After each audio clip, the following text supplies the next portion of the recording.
So they're making me super loud so we can drown out the other room. I feel like it's a competition and I'm gonna win. So my talk makes no sense without a little bit of context. He casually mentioned the recovering stay-at-home mom thing. I have a psych degree with a minor in women's studies. Yeah. So that was neat when I went to go get a job after my second child was born and found out I could not make enough money to pay for daycare. It's neat. And I've had a lot of different jobs over the years. I've actually had a full career in medical billing. That means I was the person that got to call patients and say, hey, I did my job. I fought with your insurance company. You still owe us $5,000. Merry Christmas. So that was soul-sucking. That was awful. I was a bouncer in college, and I swear I hurt more people as a medical biller than I ever did as a bouncer. That was way easier.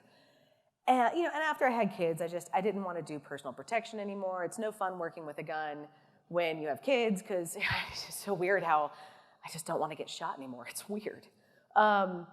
So I went to go get a normal job and couldn't. And I'm like, well, thank God I'm $85,000 in debt to not be able to get a job. Yes, college. So for the good of my family, I was a stay-at-home mom for 5 years. Just saying it's really triggery, just give me a minute. I sucked at that job. It's the worst job I've ever done in my life. I'm not domestic, I'm not terribly maternal. My husband said that if he'd realized he was going to marry a 16-year-old boy, he would have just actually been gay his whole life. But instead he got me. And I'm no good at arts and crafts, and I'm not very warm or affectionate, but my spreadsheets that controlled my home were intense. I had designated in my home, I broke it down by like zones of how long it takes to properly clean each section, and then each day I cleaned one zone, and the binder of organized spreadsheets was intense. So at some point, I hit rock bottom as a stay-at-home mom. It was about noon on a Tuesday. I found myself in the master closet on the floor with the door locked so that the beautiful angel children that I've produced, by the way, they're not even bad kids. I don't know what I'd do if they were bad kids.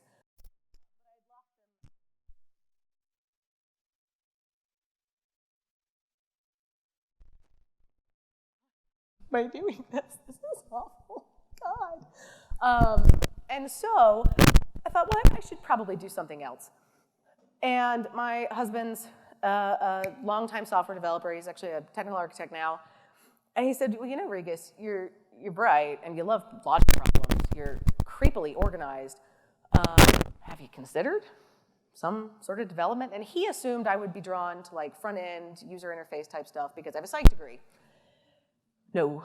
I did a web development boot camp. The biggest lesson I learned in that boot camp is that I don't enjoy web development. Nice to know. So glad I spent 10 grand on that though. So I did, however, at some point meet a very nice man who said, Valarie, have you ever heard of this movement called DevOps? I said, no, I have no idea what you're talking about, sir. And he said, okay, well, I want you to Google it. I know a lot of DevOps people. And they're kind of weird people. They see things differently. They like different things than most of us web developers. And please don't take this the wrong way, but I think you would just love it. Which is fair. I am quirky. I'm cool with that. So I had the impossible ahead of me a year ago when I spoke here. I spoke at the last DevOps Days Atlanta. I actually asked someone to please give me a job from the stage because I basically had to go to companies and say, hey, I'd like to be involved in this role for which I am completely unqualified, for which I have no educational background. Will you please employ me? Thanks. And I found someone who would. It was delightful. So this is my background. I first heard about Wardley Mapping last year at DevOps Days Atlanta. Delightful gentleman working the vendor room filled me in on this, and it was very exciting. It's a different way of thinking about planning strategy. Love it. One more thing that you need to bear in mind. I don't know if anyone's noticed, I am pregnant, which means I cannot have my Adderall. It means I cannot have allergy medications. And I am sober. Okay, so you get what you get today. I'm so sorry. There are beluga whales right there, and I am...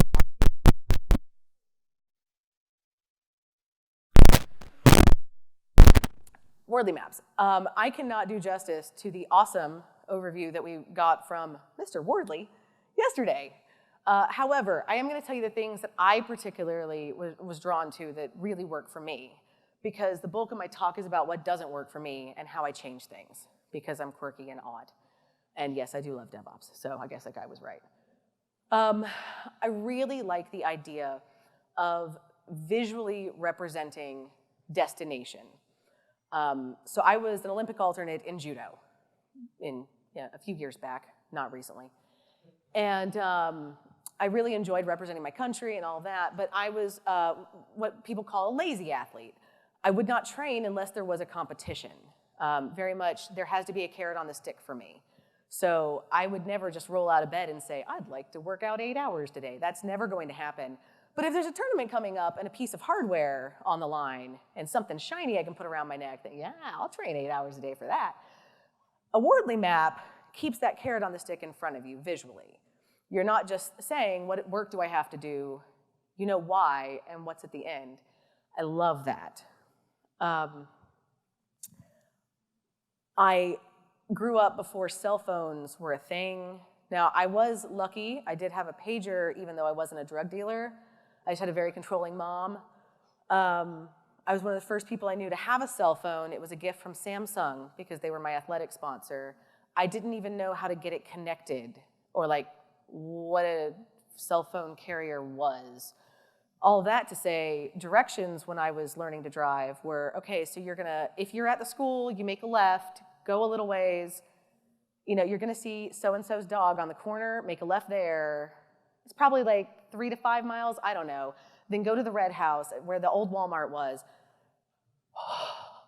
Google Maps makes me so happy because I can not only see my destination and where I am, I can orient and know I'm going the right direction.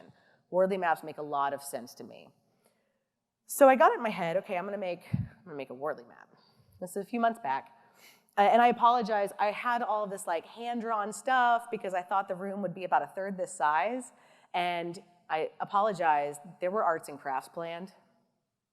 My 4-year-old daughter helped, but then I saw the room yesterday and was like, cool, so slides it is.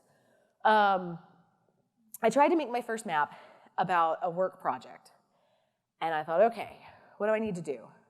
I need to figure out who are my users, what are their needs, right? Because I read all the Medium articles and I read a bunch of opinion pieces that were not by the actual creator, which I have mixed feelings on. I thought, okay, so as far as what I do for a living, we've got external users. We've got those clients out there in the wild. They're using my stuff on the internet, cool. And then I work for a company that processes drone images. We compare it to previously taken satellite images looking for change detection, cool. Got these external users and they have some needs. And then we have internal users. I've got a dev team. Now we have an SDev. We're growing up. It's so exciting. Our little company is 30 people now. We love it. And our marketing people need to be able to test our product, and they need to be able to do demos for potential customers. And I'm feeling pretty good about this list, right? I'm going to make a map, and it's going to be beautiful. It's going to be so cool.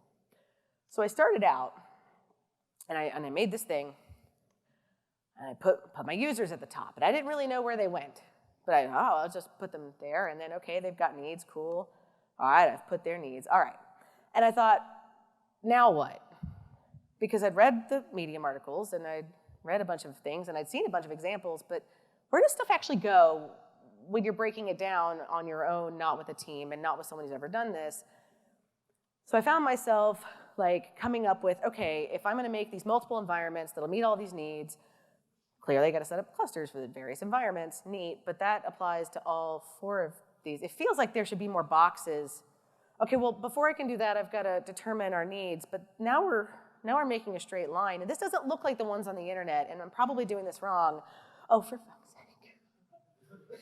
All right, so as I am wont to do in my life, when I don't understand something, I look for metaphor and analogy.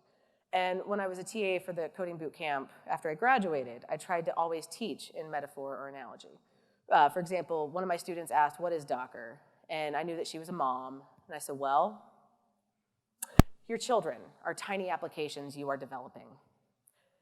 And when they're at home with you in your environment, you can anticipate their behavior, right? They've got their dependencies. They've got their toys, their food, their everything that they need. What happens when you pack up your tiny applications and you take them to your child-free friend's house? They don't act right? They don't behave. So you need to take a container of some sort, pack up all their dependencies, all the stuff that will make them act right, and take it with them. This is how my brain works. This is how I understand things. So I thought, well, what I should do is I should make a map about something from my wheelhouse, from this horrid time I was a stay-at-home mom. And let's talk about planning a trip to Disney. It's way more involved than anything I've ever done at work. There's 3 things you need to know about planning a trip to Disney other than drinking heavily helps. You've got to figure out, this is like competitive sport. I didn't know this, by the way. I was not prepared for this because I have PTSD. The thought of being in a crowd at Disney makes my skin crawl. My children had better never doubt my love for them. When it comes to things like fast passes, you can't just like sign up for that. You have to do that 3 months out. Did you know that? Someone has to get up at 5 in the morning like a crazy person, hope you've got a T1, and get your fast passes. Like, what? All right, so what I decided to do was alter the axes first of all. Because I didn't understand value chain, but I understand things have to happen in a specific order. Some things have to happen first. That made sense to me. And I didn't really know how to put this in the context of going from Genesis to utility, but who has to do it? Makes sense to me. Who's responsible for this? I got that. So I thought, well, I'll pick the fast pass rides, which is more involved than it should be. I hate Disney. I don't care who knows it. But I'm gonna pay someone to actually get up at 5 in the morning. This is why I have a job, by the way. I'm gonna pay someone. I'm gonna automate having someone get up at 5 in the morning and register for those for me. I have to pick out dining. Again, this should not be as complicated as it is. You're about to see a spreadsheet that's just gonna. Anyone in here ever plan a trip to Disney or have a partner who planned a trip to Disney? You bow at their feet and you worship them. Okay, that was awful. So I'm gonna pay someone to get up at 3 in the morning, 6 months out, I wish I were kidding, so that I can take my 4-year-old to Cinderella's castle and drop $300 on a subpar meal. Awesome. Packing list. Now I'll make the list for this, even though my husband's a grown man and can pack for himself, because the children have chosen costume themes by day, I wish I were kidding. And I don't expect him to know that on the day I'm wearing my Gaston shirt and little girl's in her Belle dress, he had best wear his Beast t-shirt, okay? I don't expect him to know that. He's a technical architect and he's got other things to consider. But I do expect him to pack his own crap from my list. Kids have to pack their stuff. I'll take care of mine. Someone's got to get the car serviced, make sure the hotel. But the hotel has to happen first. We know where we're staying. And then, dining has to happen 6 months out, fast passes. So I did this map and I thought, okay, it's starting to solidify. This makes more sense to me. I can figure out how this works. In case you were wondering, seriously, it's intense and it's awful and I don't ever want to go back. I don't ever. Just #triggered. Okay. So here's what I learned in this process. Taking this concept that makes a lot of sense to me, but did not make sense to me in the context of my job the first time I tried it. It's okay to alter things. It's okay to say, you know what, I really like the theory behind this, but for my needs, some things have to change. And so I thought, well, I'll try another business example, but then I was a little overwhelmed, and I thought, oh God, I just got an email saying they've accepted my talk at this conference on this thing. I should probably figure this out. All right, we're gonna try one more home example. I thought, okay, so we're gonna go with this. I don't understand necessarily the user being at the top, but I understand the end goal being at the top. If my kids complete their chore chart, they get donuts, because I'm a horrible human being who doesn't give them sugar on a regular basis, but they can earn it. So I made this nice little chart, and I was pretty proud of it, and I was like, okay, all right, this makes sense to me. Again, we're going, what has to happen first, who's responsible for what, and it's a different way of laying out the same concept, but then I had to come to terms with my 4-year-old. She's illiterate. She doesn't read. I hope she gets it together soon. She's 4. I mean, what is she doing with her life? So I thought, okay, well, what if I made a different version that highlights to her where to start, right? And the arrows indicate where you're moving next. And then we've got a nice bright goal of sugary goodness, right? This made sense to me. And you're probably thinking, oh, for the love of God, why is this woman talking about household chores? I get it. I'm dyslexic. When I am stressed out, I can't always read. And what's really neat is when I misprocess entire words. And so like our business objectives, I'll misread like a poster that's very innocuous, and then all of a sudden, because I've misprocessed words, it's like dirty and I'm laughing and no one's laughing, and I just love my disability, it's great. So what if we took these same principles and applied them to a business situation? So for me, putting the users on the actual map didn't work. I liked the idea of starting out with who this is geared towards is always visible. It's off the chart, it's over there. I'm thinking of them as the end goal. So I had this work project. Long story short, we've got a bunch of non-developers, and they do demos for potential clients. And if they try to run a demo before they do it in front of an actual potential client, and something goes wrong, we get error reports that go a little something like, it doesn't work. It's broken. For fuck's sake. Okay. Now, we're talking educated, bright, capable people, so I have no patience for this. If my 4-year-old says it's broken, she gets a little bit of patience, but a 45-year-old man does not. So I thought, well, what I'll do is I'll design some basic smoke tests, just basic, something that'll just, even in a headless way, just go through their workflows for them, and I'll put in extensive error reporting, and that way, if they run this and something's broken, the dev team gets back a list of where things went wrong. And they have an easier time figuring it out before the live demo. So this is the project that I thought, okay, well, we'll work on this. Okay. This made more sense to me. In the context of a work project, what happens in what sequence seems typically fairly straightforward, but how long things take is often something I struggle with. Time management and genuinely understanding how intense something's going to be is something I need to take into consideration. So I put, things that are gonna take more time need to be somehow visually represented so I can account for that when I'm planning my day. And then this, again, I struggle at work with things like who's responsible for what, especially, when you use something like a cloud provider. Well, that's not quite utility yet, but okay. But clearly that's outsourced. You're using someone else's product, but you have to write scripts to do things that interact with it, so you're still creating, and this made more sense to me. What has to happen in the planning stage versus we're actually banging out code, now we know we're done. And so I started out with, okay, I need to go to these people who do the demos and find out what they're gonna demo. Cool. I don't know if you've noticed, inspired by the completely word-free chart that I did for my daughter, this is a different font than from previous slides. It's a more dyslexic-friendly font. It's a little touch. Things like the B's and the D's aren't direct mirrors. They're slightly off. Even when I'm stressed, easier to read. Cool. I go through this flow and say, okay, it's not gonna take me very long to corner one of our flight ops guys and say, hey, just tell me what you need, dude. No, really, I'm gonna bother you until you just tell me. I'm right here. No, just do it. That's short. But looking at different ways to design these tests and how am I gonna do this, cool, that might take a little longer. I'm gonna pseudocode it out because I'm a crazy person, and that's why we have whiteboards on the wall, and it'll help me stay focused later down the line. Beluga whales do not live in my office. I'm really thankful for that. And then I'm gonna write the actual files and make sure I have, now that I've picked my framework, I'm gonna make sure I have all the things I need. The dotted line for me is a visual reminder to keep something important in mind when I'm on a later step.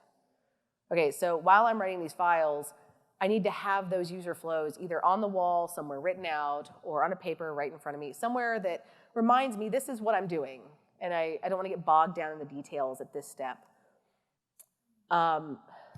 Bless their hearts. apparently updating their Macs with the correct version of Ruby and like going through the original README I wrote was too hard for our non-devs. So we're gonna put everything so they can just run everything in a little container. We're just gonna make it easy for them. And then anal retentively thorough README so that they don't ask me 50 questions. And that's how I know I'm done. And then I thought, well, I work in a company where people from Toulouse, people from various towns in Germany come visit. We have people from Singapore come visit, and we all work together. Not everyone speaks the same first language. And also, we have dyslexic people. What if I pulled an IKEA and just threw in some icons here and there? Just, at a glance, people just remember what that is. It looks nothing like the Wardley Maps that I learned about over the last year. But it works for me. It has an orientation, it has a clear endpoint, it has some metrics that help me prepare for and plan a project, and it makes me happy because I can actually read it. This is what I've learned. And I was very excited. I was actually looking through Simon Wardley's Twitter recently, and he had this great, just little simple tweet, like, there's no such thing as a perfect map or a perfect tool. There's just tools. For all of these things that we learn about, there's no perfect method. There's only the perfect method for you. And so as you hear about the next latest and greatest thing, this thing that promises to make life better and add business value, I was gonna vomit rainbows, but I'm already throwing up everything I've eaten. So don't be afraid to modify everything that you do and make it work for you and your situation. There's no right answer. There's just what works. And having said that, I'm Valarie, and I hope you all have an excellent rest of the conference.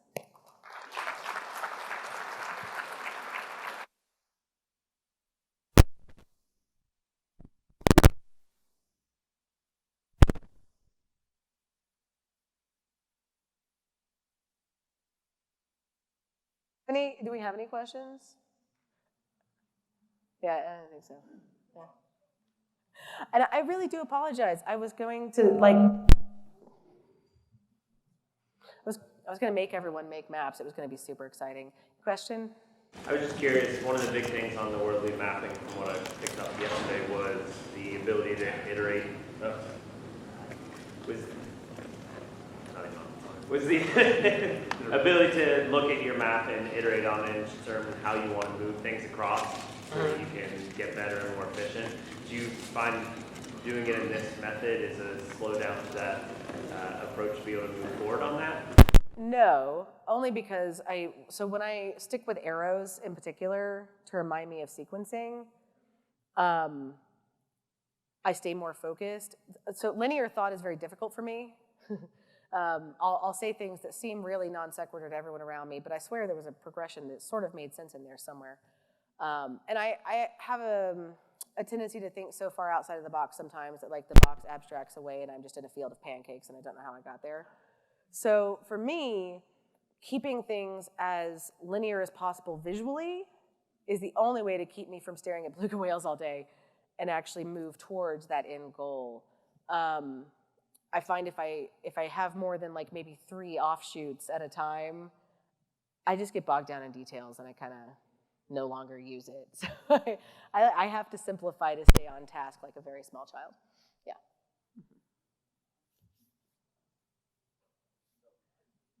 Oh, sorry.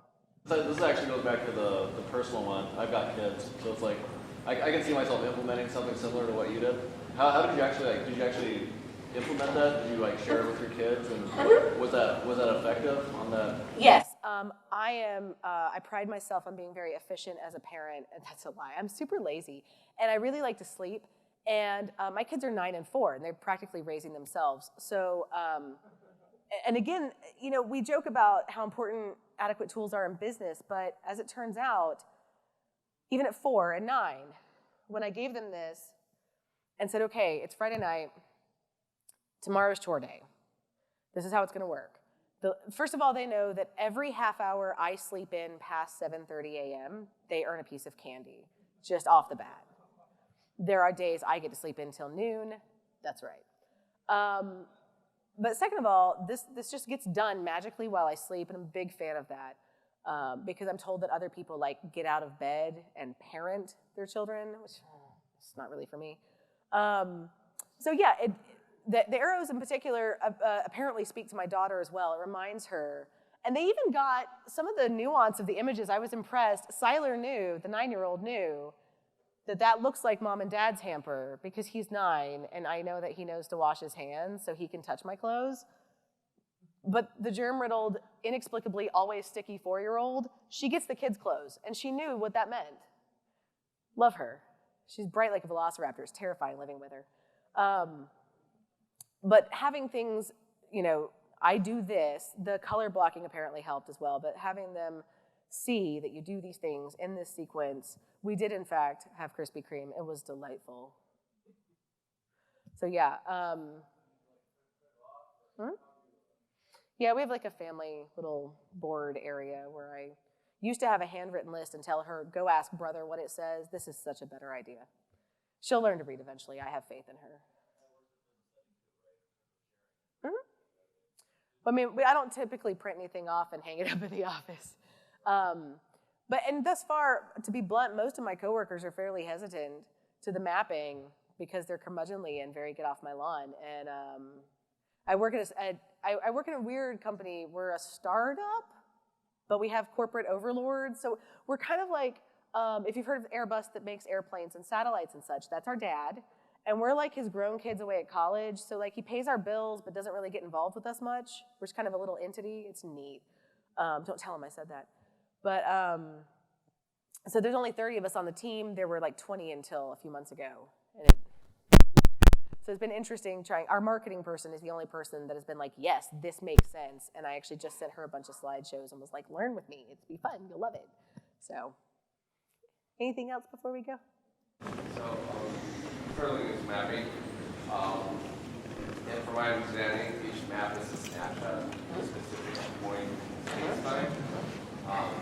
You have, on some of the maps that you showed, you have like speedy, intensive. What are other ways that you can represent time within the map, just to provide context? I don't know what other people have done. Honestly, I haven't seen a lot. One of the things that struck me looking at examples online is I didn't see a lot of people mess with the time measure the way that I do, but time management is one of my kryptonites.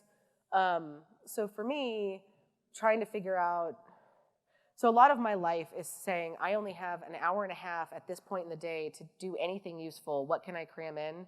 So for me, it just made sense to sort of segregate things by anticipated length of time. So it's very easy to say, I can do that task. That's right there. I got that. That's way up there at Speedy. I got that. But I don't know what all other people might be worth looking into. That's just one that spoke to me and made my life easier. Big fan of my life being easier. Excellent. Thank you.